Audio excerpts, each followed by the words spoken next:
Muito boa noite, sejam todos muito bem-vindos. Hoje é segunda-feira, 5 de dezembro de 2022, é o último ano da triste era Bolsonaro. Na verdade, os últimos 26 dias da famigerada era Bolsonaro. Olha como o Bolsonaro não faz falta. O Brasil está debaixo d'água, as pessoas estão se virando, é um ajudando o outro, solidariedade. Ninguém nem lembra que existe um presidente da República, apesar de que ainda temos, mas ele está chorando embaixo da mesa. O que a gente vai fazer, né? Hoje eu quero falar com vocês de um assunto muito importante, que o governo Lula, agora nesse terceiro mandato do Lula, vai ter pouco espaço para o PT.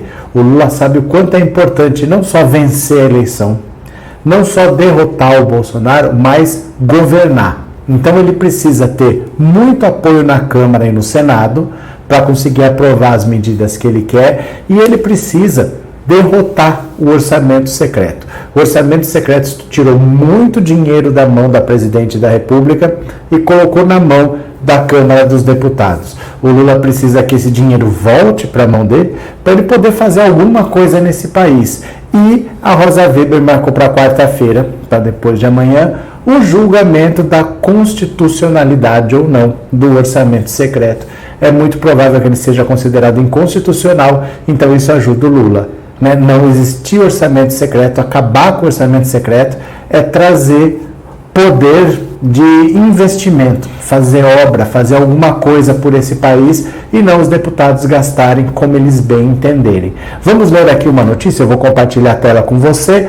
Quem está aqui pela primeira vez, se inscreva nesse canal. Se você já é inscrito, não se esqueça de se tornar membro. Nós precisamos de membros para fortalecer o nosso trabalho. Então, bora. Compartilhou. Foi. Aqui está.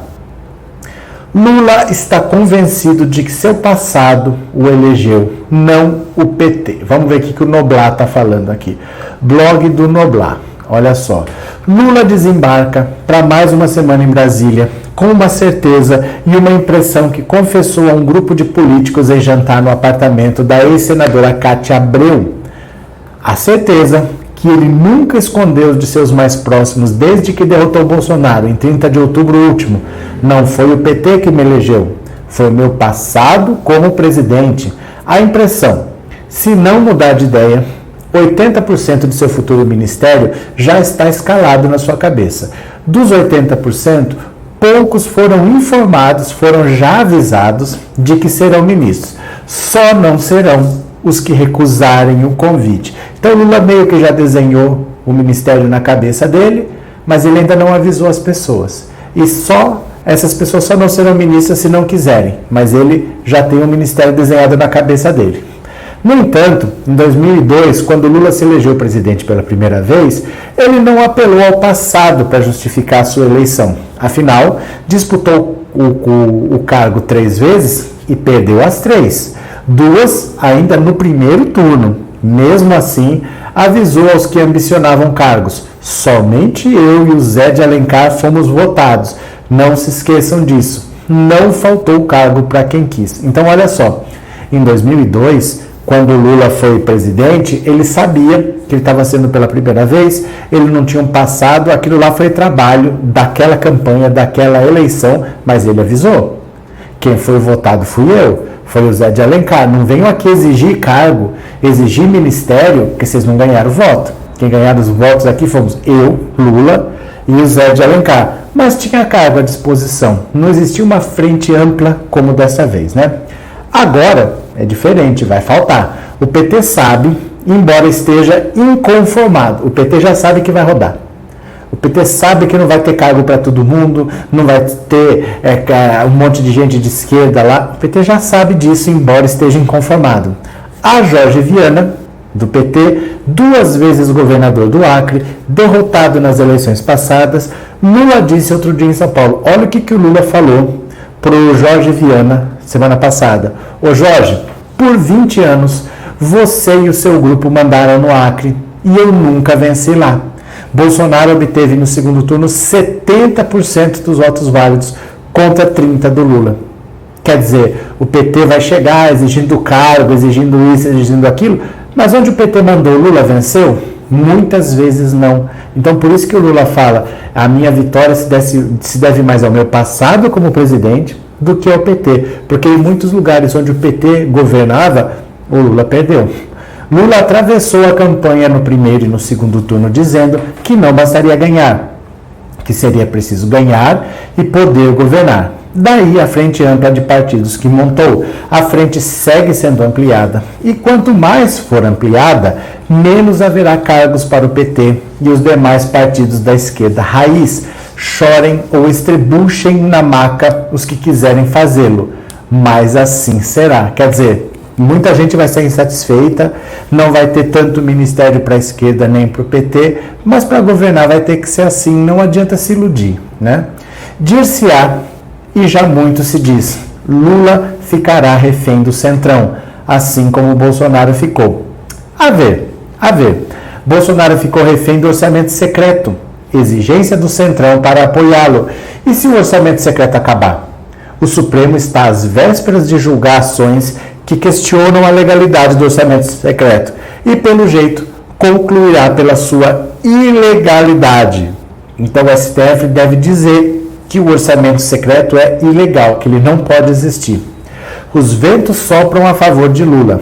A crise militar está perto do fim. Na semana que vem, ele será diplomado pela Justiça e terá até o dia 31 para anunciar a face completa de seu governo.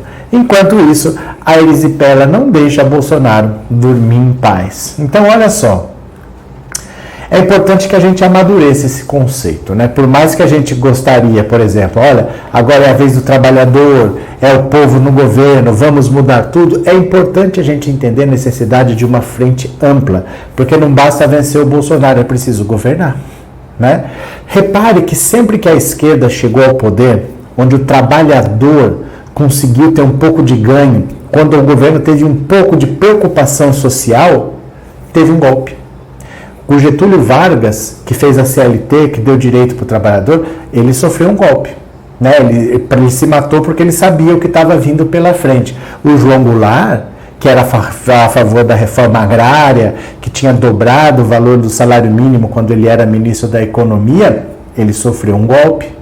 A própria Dilma sofreu um golpe. Então, sempre que o trabalhador está no poder, o trabalhador pode estar no poder porque ele chegou lá pelos votos, mas ele não tem o dinheiro, ele não tem os grandes bancos, ele não tem os meios de comunicação, ele não tem o poder no judiciário, no legislativo. Quando o trabalhador chega, ele sempre chega, mas ele é vulnerável.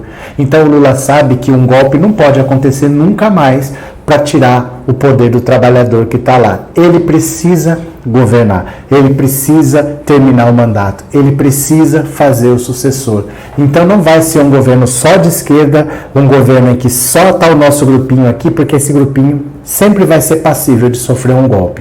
O trabalhador, sempre que ele tem o poder na mão, o empresariado vai lá e puxa o tapete dele. Então o Lula não quer dar brecha para isso. Ele quer fazer um governo mais amplo, onde vários setores estejam representados, até os ricos, até os empresários eventualmente, mas que ele consiga governar, porque só governando ele vai tirar esse país do buraco, ele vai gerar emprego, ele vai conseguir que o trabalhador volte a ter dignidade. Não adianta ter ótimas ideias na cabeça e não ter o poder para colocar em prática. Ele só vai colocar em prática se ele conseguir governar. Então não se iluda, o Lula sabe que para ele ter uma caneta que escreva para valer, ele precisa de apoio de vários setores, ele vai reduzir a participação do PT e vai colocar o governo dele para funcionar. Essa é a vida real. Não é Hollywood, não é faz de conta, essa é a vida real. O Lula é experiente, ele sabe o que ele está fazendo, ele vai fazer o melhor governo de todos, porque o Lula mudou muito. O Lula está muito diferente, muito mais consciente. O Lula é hoje um dos maiores políticos do mundo. O que você acha? Quero saber a sua opinião. Escreve aqui para mim nos comentários que eu vou ler. Se você está aqui pela primeira vez, se inscreva no canal. Se você já é inscrito, torne-se membro. Daqui a pouco tem mais um vídeo para você, mas deixe seu comentário. Beijo grande a todos e eu já fui. Valeu!